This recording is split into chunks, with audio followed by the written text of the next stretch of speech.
there's one phrase that Jonathan used, which I cannot share, and I'm interested to hear him perhaps expound on it a bit further, and I'd like to hear what you two think of it too. I think you said it's one of the most deeply sinister places you've ever visited, and I know you've got a lot of experience of some pretty sinister places, but you said it was one of the most deeply sinister you've ever visited, and you compared it with Burma. I've been to Sri Lanka quite a few times. I mean, I used to go during the war, you know, in the late 90s and early 2000s, and then I didn't go for a long time because I was elsewhere in the world, and I've just been back for the best part of 2 weeks in the last month. I've never felt Sri Lanka was as deeply sinister as a country like Burma or Saddam's Iraq that I used to work in a lot, or some of the other most authoritarian, most repressive, most brutal countries that I've worked in the world. I think, as we've discussed tonight, there are some huge issues about Sri Lanka's commitment to the rule of law, to human rights, to a whole raft of things connected with the way the, not just the war, but the entire sort of security apparatus conducted itself over the last 30 years. But I would not personally describe it as totally repressive and authoritarian and sinister as a bunch of other countries I can think of. Do you really feel that? Yeah, I do, and I'd like to stand by it, and here's why. When I went to Sri Lanka, our Channel 4 News Asia correspondent had just been kicked out. He had been humiliated in the press in Sri Lanka. They'd published photographs of him with his head bowed and with his cameraman next to him. In fact, I've got a copy of it with me. It's too small to show too much, but if you can make it out, there he is. His head is bowed. That's on the Ministry of Defence website. Now, I said to him, what were the circumstances of that photograph being taken? He said, oh, we were really knackered. We were flying in a helicopter, and we were just sort of like, hadn't had any sleep all night. And talking about stuff that's doctored, this photograph is doctored. It was put against a white wall and published as if they were too ashamed to raise their heads and face the camera. Yeah, but I mean... Hang on, wait, Stephen, let me finish. I went into Sri Lanka about 10 days after he was kicked out, and I found a place which was locked down. Now, one of the reasons it was locked down was because they were having a big triumphalist military parade to celebrate the end of the war. There was genuine euphoria that this terrible war was over. But at the same time, among the many Tamils who live in Colombo, there was a sense too of fear of retribution, and there was a nasty vibe in the air which you could pick up from just traveling around. I went in there as a tourist. Every few hundred meters there were checkpoints, and I was meeting people who were scared for their lives, literally. I met several Sinhalese who were prepared to speak to me. Some of them were trade unionists, there was a politician, there were some priests, all of whose identities we had to be very careful with. And all of these people were utterly terrified to meet me. And we had to go to extraordinary lengths, greater lengths than I've ever had to do in other places, and that includes most recently Zimbabwe and in Burma, to protect their identities and to make sure that we were not being followed when we went there. Now, it was in that climate that while I was there, a journalist was abducted in a white van from the streets of Colombo and was dumped 24 hours later, having been beaten up. This was a deeply intimidatory atmosphere to work in, and I think the paranoia that the government felt affected me massively, because I felt very paranoid, and I was working with a colleague there, and the two of us were in separate hotels, and the way we were operating was maximum caution. We were taking great care in the way that we were moving around the city, and it was not a good place to be in at that time. All of which I totally understand and sort of feel it with you, but maybe this is a red herring. Maybe you can't grade, you know, sort of extremes of repression and authoritarianism. Just in my, you know, and maybe we should think about whether the very fact that, you know, a fairly well-known sort of rigorous, challenging program like mine was allowed into Sri Lanka just 5 weeks ago indicates that, as the distance from the war gets a little bit sort of greater, they are loosening up a little bit. But I certainly, you know, I spoke to all sorts of people, all sorts of critics of the regime. Well, can I just say that you did go in as an accredited journalist? I did, and I did not. I went in as a tourist. Sure. And another group I met were some Tamils who we tried to get north up to Vivunia, and we couldn't. We had to turn back. The people we met who came down from Vivunia to meet us went through 17 military checkpoints to meet us. When we did finally meet them, they were so paranoid and so terrified that when I'd spoken to one of them and we were caught by somebody who was, I think, just a passerby, they lost their faith in our meeting and ran for it. No, sure. But equally, I arrived in Colombo thinking that I probably would be forced to accept some sort of escort or check-in to police stations when I got to sensitive towns like Kilinochchi, which is the former headquarters of the Tamil Tigers in the north, or the villages outside of Kilinochchi, which are even more sensitive, where the army is out in force and it feels like you're in occupied territory in some ways. Even, of course, it's the Sri Lankan army in Sri Lankan territory, but it just feels somewhat like an occupation. Well, Stephen, you said it's difficult to grade countries in this way, but there are organisations that try to do it. One of them is the Committee to Protect Journalists, which I think well known to members of this club. And according to them, Sri Lanka is one of the most dangerous countries in the world for journalists to operate. It's in the top 5, ranked isn't it? 4th, yeah. Yes, ahead of Colombia, Afghanistan and Russia. Yeah, but how long ago was that? That's current. Not current. Not current ago. Oh, I think, Douglas, I think in terms of the safety of and the freedom of journalists, Sri Lanka, do you really think Sri Lanka isn't close to the bottom of the list? I don't think so. I met so many journalists in Sri Lanka. They're very hostile to me, some of them.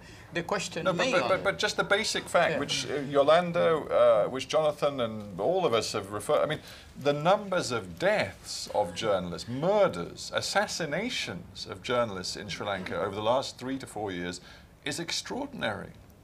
I mean, you don't deny it. The report that Carolyn No, it was an extraordinary period, extraordinary times.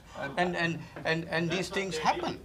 And the thing is, the investigations you talk about, the Lasantha Wickramatunga, I mean, not only Lasantha Wickramatunga, even Lakshman Kadiragama, the foreign minister of Sri Lanka, who was Tamil, who was killed by the LTT, the investigations are still going on. You can't expect the police to find all these assassins because it was a period. Can you tell me any examples of people who have assassinated journalists and have been brought to trial and convicted?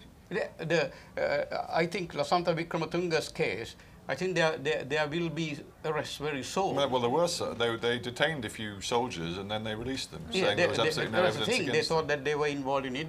So the investigation is going on. But why doesn't the government allow in the UN Special Rapporteur on freedom of expression to follow up on some of these cases? You're expecting them to come and investigate? Or you think our police are not capable, so they should come and investigate? I'll tell you what, let's take a break for a moment. Karen, have you got this statement now? And this is from a journalist, isn't it, who has recent experience of Sri Lanka. Yes. I'll tell you what, let's listen to this statement and then I'm going to open it up to questions from the floor. Okay, so we've heard about different ways of getting into Sri Lanka, and this is a rather interesting one. I was working in a restaurant as a waitress to earn money for a trip to Mexico when I first heard about Sri Lanka and its decade-long civil war. To be perfectly honest, until then, I thought that Sri Lanka was a province of India. The cooks in the restaurant kitchen were illegal Tamil immigrants who'd fled their countries for all sorts of reasons related to the conflict. The LTT had threatened to recruit them. The family had been persecuted by the government. As they told me their personal stories, little dots on the complex picture of the war affecting their country, I wondered why I'd never read, heard or seen anything about Sri Lanka in the media before. Maybe it was just me not paying attention, but the truth is most people around me hadn't a clue either. My new Tamil friends told me stories I could hardly believe, and it was not till I actually made it to Sri Lanka that I fully believed them. I still remember an Algerian waiter working in the restaurant next door telling me that they had to be liars, simply trying to get asylum. But they'd caught my imagination so intensely with their tale of a paradise island caught up in epic guerrilla warfare. I wanted to see for myself. It seemed an ideal story to cover for a young journalist as well. Cheap flights, cheap life there once there, unreported story, adventure, but not too dangerous. By the time I finally made it to Sri Lanka, the government had managed to end the war, and I was arriving in a post-war country. I think I'm going to skip some of this. As a young, unknown journalist, I was able to get into the country and report without a visa, something that more established correspondents cannot do. It's not something I'm proud of, but it was the only way for me to access the north of the country. Foreigners still need clearance from the Ministry of Defence. Anyone, even tourists. I did ask why. I called the Ministry of Defence because I wanted to see if I could do this, playing by the rules. But I was told by a ministry official that the procedure was aimed at stopping people from reporting bad things. So I didn't play by the rules. I was told off by UN officials I tried to interview, saying it was putting me on the wrong side of the fence with the government. Well, sure. But then the government is not actually on the right side of the fence with freedom of the press. And that's why I'm not talking on the panel today, and I'm giving this written statement under a pseudonym. I want to be able to go back to Sri Lanka. I understood better why Sri Lanka authorities are so anxious to control news coming from the north when I reached the Vani area in Jaffna. Resettlement means people have been thrown on the side of roads facing minefields. The militarization of the area is phenomenal, and a traumatized Tamil population is left to itself, while monuments to celebrate the army victory are erected, along with houses apparently destined to accommodate the Sinhalese soldiers who are going to settle in the area. The word reconciliation is difficult to associate with the government's policy. And then she ends, accountability for the crimes committed by both sides of the conflict is crucial for reconciliation as well. People need to know what happened. People need to want to know. That's why the role of the media is so important. Before accountability can truly be debated in Sri Lanka, mentalities must change. Thank you very much. Okay, thank you very much. Okay, let's have some questions. And I do want questions rather than speeches. And I would urge everybody to think hard about what we've heard and not just point all questions towards Douglas. I'm not suggesting you would do that anyway, but I hope there's a range of questions for everybody on the panel. I mean, not me, I'm the moderator, but for the four of my panelists. So, yeah, let's have some questions. Who's got the mic? Oh, you have, madam. Yeah, go ahead. This is a comment. This is not a question, a comment. Can you turn it into a question? What you need to do is say, do you agree at the end?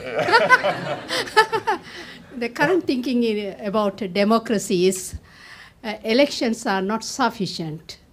They are just part of a democracy process, and elections can be actually used to propagate injustice. That is the understanding arrived at by analyzing over the last what has been happening in democracies and autocracies over the last 30, 40 years. Thank you. All right. I'll tell you what, let's pick up a couple more comments and then we can have the panel react to them. Madam in the blue cardigan, just there, can we get the microphone to you? Hello, thank you for the very informative discussion. I just have one specific question for any of you in the panel, really. I think if what West can do about freedom of speech in Sri Lanka, that would be a difficult way to approach it, because anything the West does would be seen as an imperialistic, meddling sort of affair.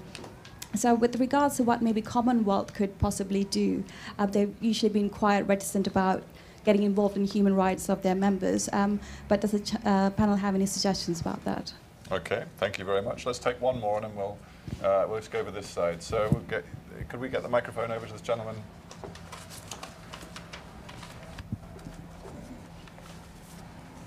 Good evening. There is a saying, journalism can never be silent. That is its greatest virtue and its greatest fault. It must speak, and speak immediately, while the echoes of wonder, the claims of triumph, and the signs of horror are still in the air. I think if we follow that only, we can do something towards the human rights issues of Sri Lanka, the war crimes, and the press freedom. Otherwise, the West is ignoring the innocent civilians, both Tamils and Sinhalese, because the journalists are killed in both parties, Sinhalese and Tamil. Lasanda is a Sinhalese person. But I feel sorry for Douglas. If he speaks the truth, then he can't go back to Sri Lanka. So he is dreaming. Anyway, sorry for telling that. But my question is, there are journalists here. What are you going to do now? Yeah. Thank you. All right. Well, thank you. Right. Excellent harvest of 3 interesting points there. So, First Lady, in essence, her point was elections are not sufficient to make Sri Lanka a fully functioning democracy. You know, I'm sure she would point to rule of law, all sorts of other pillars of any functioning civic society which are not necessarily present in Sri Lanka. It's not just good enough to say there have been parliamentary and presidential elections in the last 6 months. That may be the reason then why Prabhakaran, who has never had an election, he was the man who had the only representative of the Tamils. Now, do you want that kind of democracy? Yeah, but you're not measuring yourself against the way the Tamil Tigers ran their organisation. Let's not simply turn it into a question of relativism. Let's just look at the way Sri Lanka functions today. There is a rule of law in Sri Lanka. There is the Supreme Court. The judiciary is independent. There is a press, a very powerful press. There are TV programs that are all the day, all evening. If you see it, people arguing about issues. It's a vibrant democracy. Well, I'll tell you one thing. I spoke to the man who used to be Mahinda Rajapaksa's personal lawyer. He's one of the most respected barristers in Sri Lanka today. His name happens to be Rajapaksa, but he's not of the same family. He also sat for many months as the head of the Watchdog Commission on Corruption in Public Life in Sri Lanka. I don't know if you know him. Yeah, no. But he... Rajapaksa. Exactly. Yeah. He said that when it comes to the judiciary, the functioning of the police, the entire sort of apparatus of the judiciary, Sri Lanka simply does not have the institutions that will allow it to call itself a properly functioning democracy. Well, and he's a man who used to be the president's own lawyer and broke with the president because he didn't feel the president had sufficient commitment to changing the system. Well, I mean, Vijayadasa Rajapaksa is just one lawyer. I mean, there are, I can quote even half a dozen other lawyers who would say the opposite. But whereas in the judiciary is concerned, I have had personal experience with the Court of Appeal and the Supreme Court. I mean, they are independent. There is no way that the government can interfere. Sri Lanka is not even living up to its own constitutional promises. It's violated the 17th Amendment of the Constitution, which would allow for independent institutions to function in Sri Lanka. But it's undermined that very amendment, so it's not living up to its constitutional promises. The 17th Amendment was something that was passed in a rush in one day in Parliament. Now, actually, the whole Constitution is being checked to make sure, because some of those amendments in our Constitution are forced on us. 13th Amendment was forced on by India. So we have to have our own solutions, not being forced to by other countries. That is why. Well, that brings me to the second lady's point, which is a very interesting point. She I think quite rightly pointed to the danger that a lot of the sort of lecturing of Sri Lanka comes across as yet more sort of Western neo-imperialist sort of lecturing to developing countries. Now, let's start with you, Edward. How does one avoid that? She mentioned the Commonwealth. I mean, how does one avoid, and it is a feeling I've heard in Sri Lanka from quite a number of Sri Lankans, that, you know, to hell with an international community that thinks they can just tell us what to do. How do you avoid that?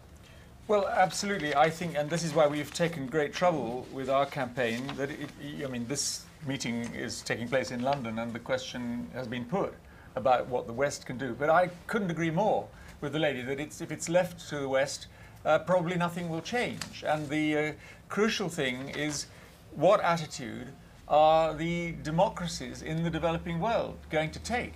And are they going to hold their governments accountable for the attitude that they take in a case like this?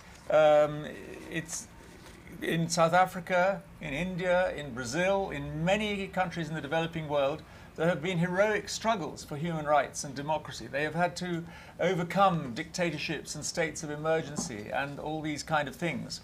And I think that they should now insist that their elected governments apply the same principles in international life that they have applied domestically.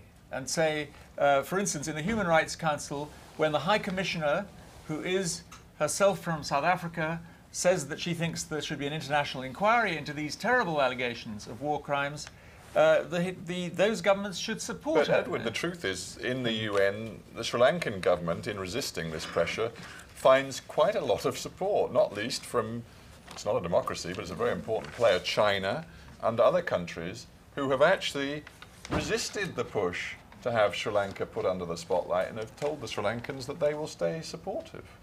Well, China, as you say, is not a democracy, and the Chinese leadership no doubt have their own reasons for doing that. But are you saying the majority of the countries in the Human Rights Council in Geneva that supported Sri Lanka are not democracies? No, I'm saying that... You're saying only Britain or one or two countries? No, this is a bit of a problem, isn't it? It is, of course it is a problem. That's why I'm saying it's a problem which I think belongs with the population of those countries.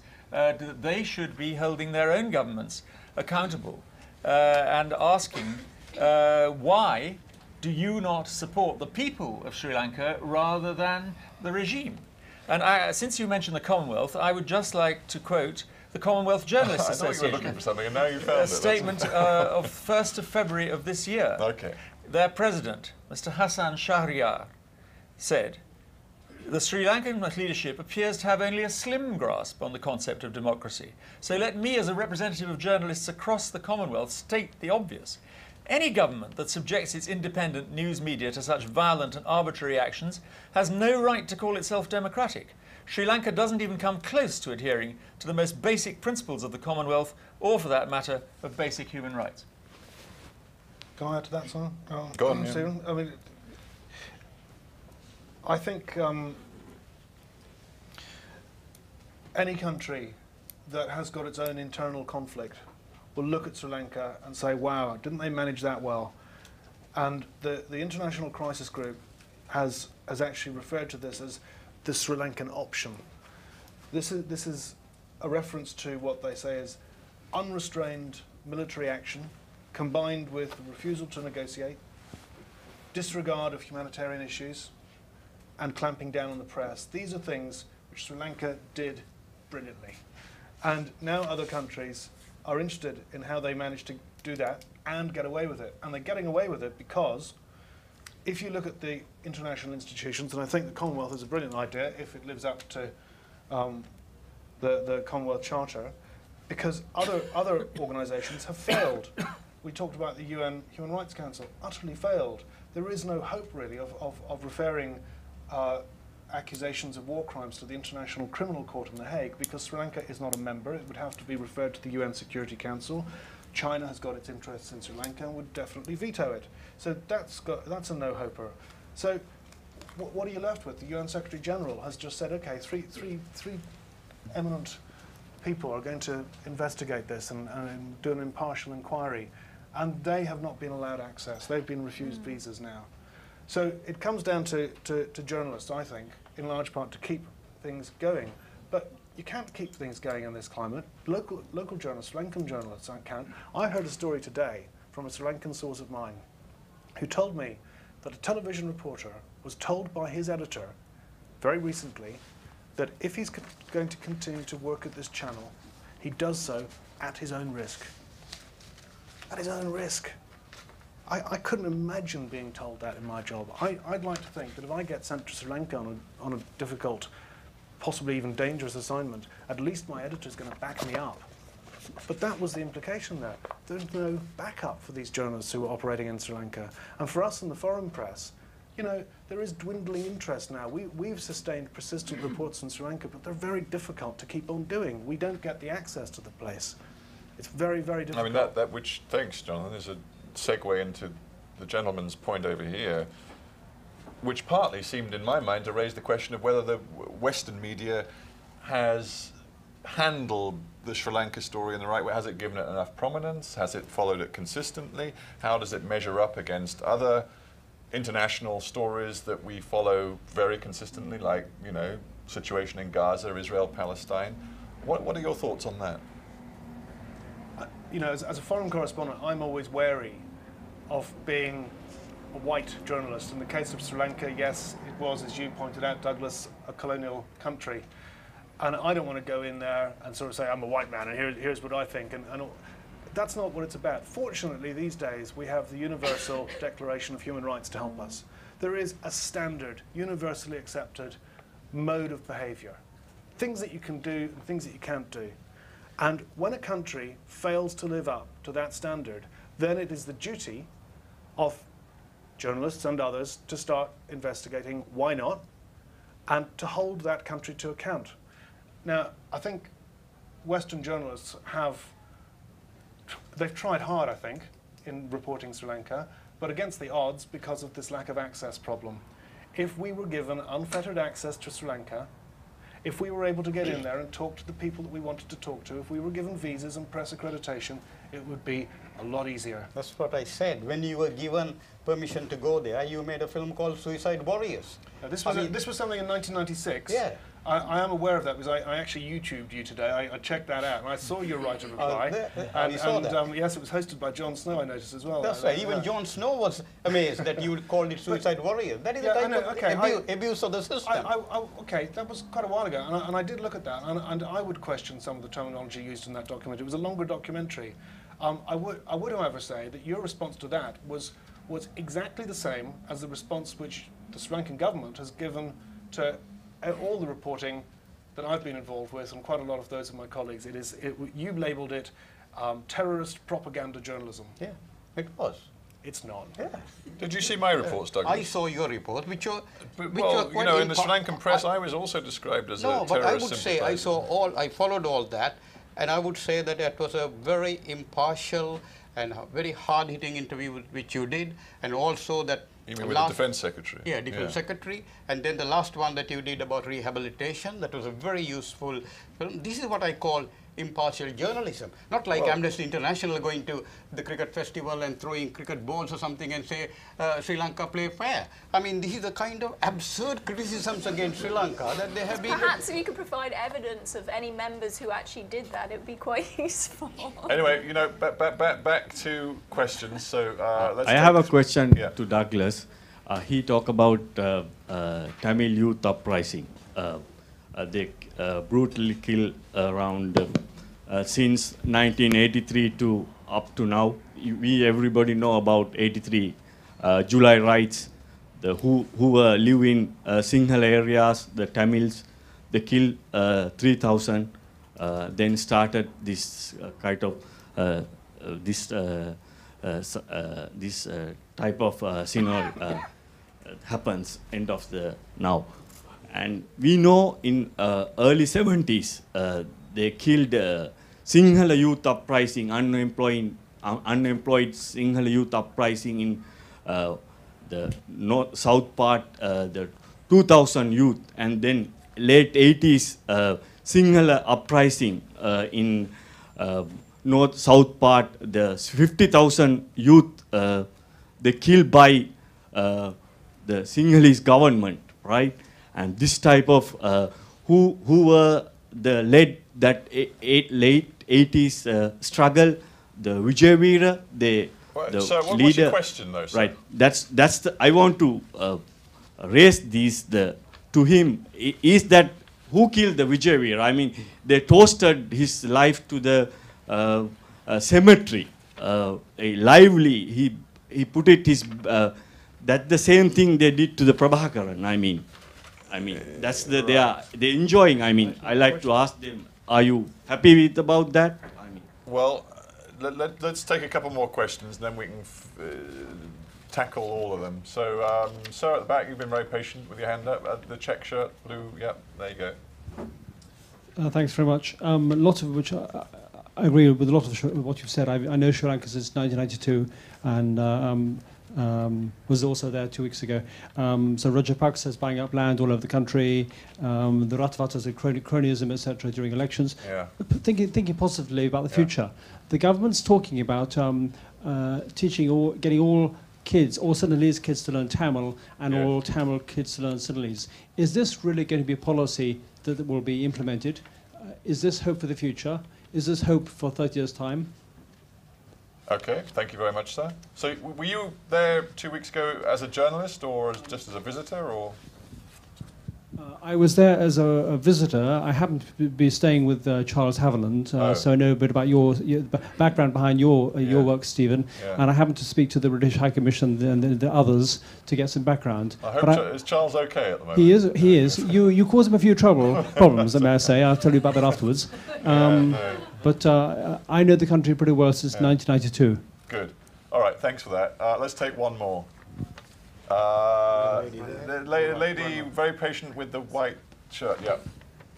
Thank you. I would just like to draw an analogy here with regard to calls for international inquiries in Sri Lanka and the international inquiry with regard to the convoy for Gaza. Everybody seemed to agree that Israel had a right to defend itself. And an inquiry has been set up. Israel said they would not have an international inquiry. They would have their own inquiry. It's headed by an Exeter Attorney General, and there are 2 international observers who will take no part and have no say in the consequences.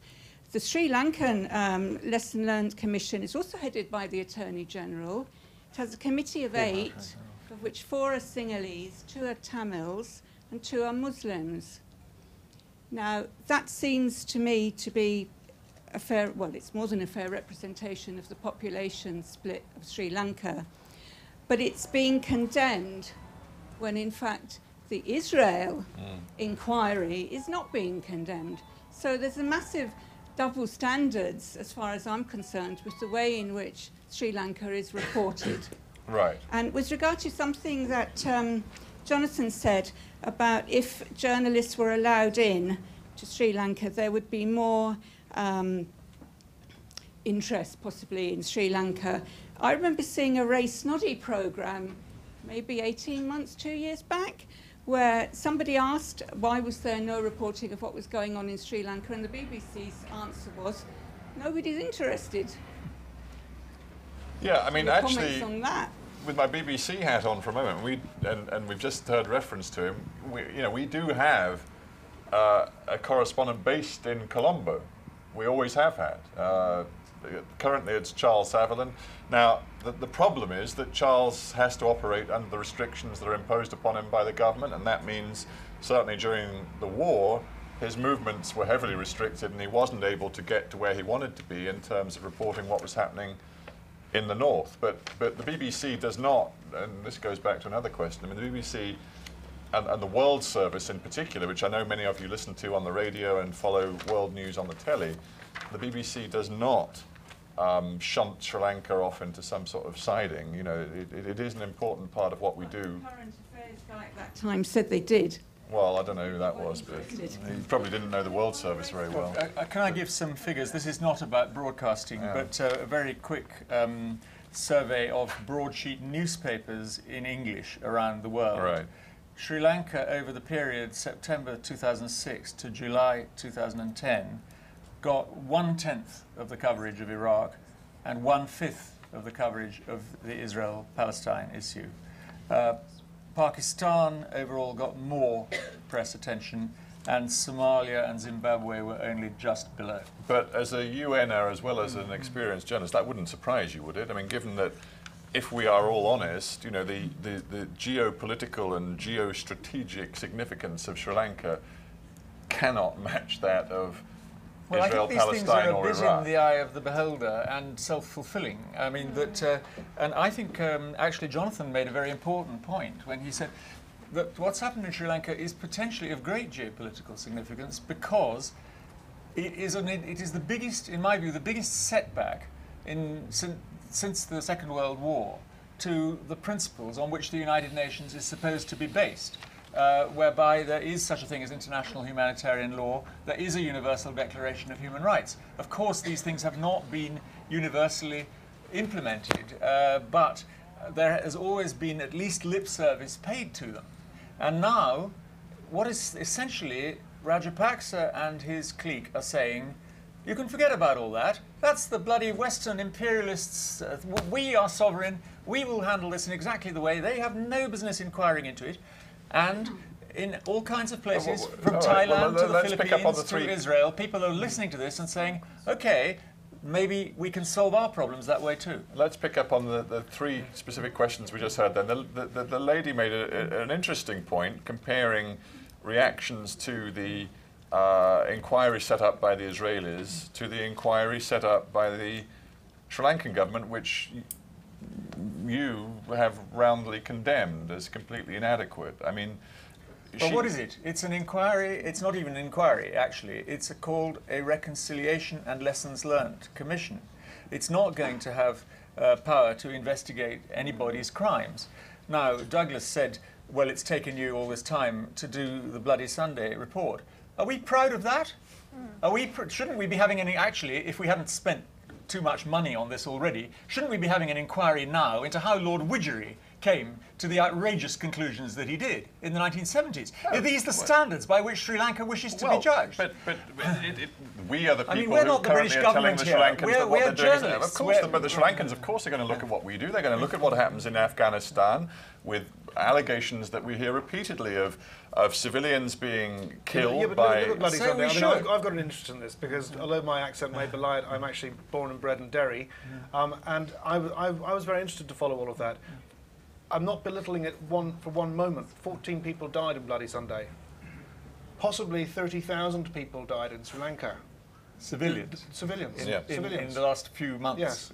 You didn't like the sort of relativism of sort of comparison, and I agree with that. But you know, you're not comparing like with like. Sure, but you know, we can tour the world and find many other countries and other cases of mass civilian death, you know, whether it be Iraq or Afghanistan, where there have not been... Two wrongs don't make a right. Well, of course they don't, and that's why I hate this relativism. We're not here to defend what Bush or Blair have done in Iraq or what Obama is doing now in Afghanistan. We're here to look at Sri Lanka, and that's the way we should keep this conversation. But I wanted just to have you all address the lady's point. You did, Edward. Does anybody else want to...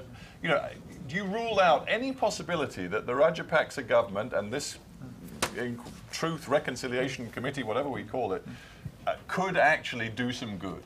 You rule that out? The reality is that successive governments in Sri Lanka have set up ad hoc committees to look into allegations of human rights abuses, and not a single commission has been able to independently prosecute or hold perpetrators accountable. This isn't just the analysis of Amnesty International. The International Bar Association led a mission into Sri Lanka last year. There were some very senior Asian heads of the mission on that, and their report is called Justice in Retreat, and they come to very similar conclusions that even though there is actually a very good legal profession in Sri Lanka, there are commissioners on these commissions who may actually have some commitment to the issues. The reality is there is political interference, there's no witness protection, and nobody is held to account. Right, I just want to briefly reflect on the other two questions because they were interesting. The gentleman asked, and I'll put this to you, Douglas, I mean, he said, you know, and I picked up on this a little bit in Sri Lanka, there is some discussion of languages and the degree to which, you know, by opening up all Sinhalese to the Tamil language, and obviously most Tamils at some point or other, you know, they learn some Sinhalese anyway, but the whole, and also by teaching English widely throughout schools as a third neutral language, which Sinhalese and Tamils will speak, hopes that might build the new, better integrated Sri Lanka. Do you see that happening, or you believe it can happen? Well, actually, if not for this foreign interference, we can get on in Sri Lanka quite well. The Tamils and the Sinhalese have lived in harmony for years. Now, Tamil is the official language. That is the official language only in Sri Lanka. You know that? Do you know that Sri Lanka is the only country that gives public holidays to all communities, all religions, whether they are Christian, Muslims, Hindus? the Tamils and the Buddhists worship together in the same temple. Do you think the gentleman raised points, and we don't want to go into detail, and we're almost out of time, but the gentleman referred back to the history of communal riots, of killings going back to the early 80s and other terrible events in Sri Lanka's history. I asked various people, including some teachers, whether they really feel they teach an accurate recent history of Sri Lanka when it comes to teaching the next generation of Sri Lankan adults. And I wasn't convinced that actually history has been, if you like, taken out of its political context. Do you believe it can be? Well, we had, as you said, of course, 1971, the JVP, which was the Sinhalese from the south, the rebellion. Then again in 89, there were killings and the victims of the JVP uprisings were Sinhalese. They didn't kill any Tamils. The JVP killed just Sinhala Buddhists, not even Catholics. And the same thing happened in 89. That was concentrated on killing Sinhala Buddhists. Now, there have been reaction. I mean, when there is an uprising like that, obviously the government has to put that down. No country, no government, no democracy is going to allow terrorism to succeed. It has to be put down. All right. Thank you, Douglas. We're almost out of time. I'm getting the eye from Millicent suggesting that we're probably overrunning already. Have we got time for one more question, Millicent? I just feel bad. So many hands up. Right, totally at random. Madam, you get to ask the last question. Okay, so forget about relativism, everything to do with that. Human nature, anyone in this room, whether they're from Sri Lanka or from here, if a family member is assassinated, murdered, the first thing is you investigate. If there's no investigation, there's anger, and why are they not investigating? You don't need to look at other countries. You just look at yourself in Sri Lanka. If anything is not investigated, whether that person's Tamil or Sinhalese, there will be anger. Now, in the words of the lady, I just borrowed the transcript from the journalist that didn't want to actually say her name. And she says herself that trauma and anger is what led to the creation of the LTTE in the 1980s. Peace will not be possible without dealing with it. Now, can I put forward to you that it's in the interest of the Sri Lankan government to actually deal with the past for the future? Because there is no way that we can ignore everything that happened in the past and build a future, because that future will break down very easily, because everyone will be angry. Anyone who lost someone will be very angry, and they will not be willing to negotiate until you negotiate with the past events. Well, it's an excellent point and a very important point. Do you accept the basic premise that if there is no truth-telling, no sense of accountability and justice, that anger may well in Sri Lanka lead to, maybe it'll take years, but lead to another round of communal conflict? No, I don't think so. In fact, the amount of Sinhalese that were killed by the LTTE when they walked into villages and hacked men, women, and babies to death. I mean, if we go on those principle of finding out who are these people, we got to punish not just the LTT fellows who died there, the diaspora who supported them, we got to investigate them. Before we go back, to be honest, I'm really sick of all these accusations. At the end of the day, if there were proper investigations, we can actually Yeah, but are you saying that... No, sorry, we can actually see how many of these were LTTE, and then how many of these were the government-led ones. And then we can actually weigh up which one's more justifiable or not. There is no way that I can't say, and you can't tell me either, because there are no investigations, and that's the most... I think that, the lady's not saying that she only wants to see allegations of government wrongdoing investigated. She wants to see the whole thing opened up to independent investigation and analysis. Like I said, there's already a reconciliation group had been appointed by the government. They'll look into it. They will investigate. Well, you know what?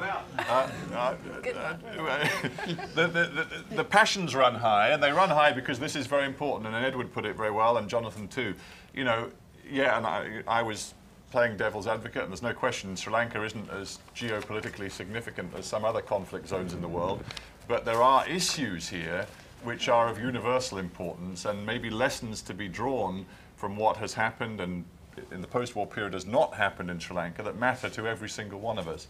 So, you know, I take from the debate we've had tonight, I take some heart, because I think, you know, it's been very civilised and important issues have been raised, and nobody's actually hit anybody over the head, and that's good.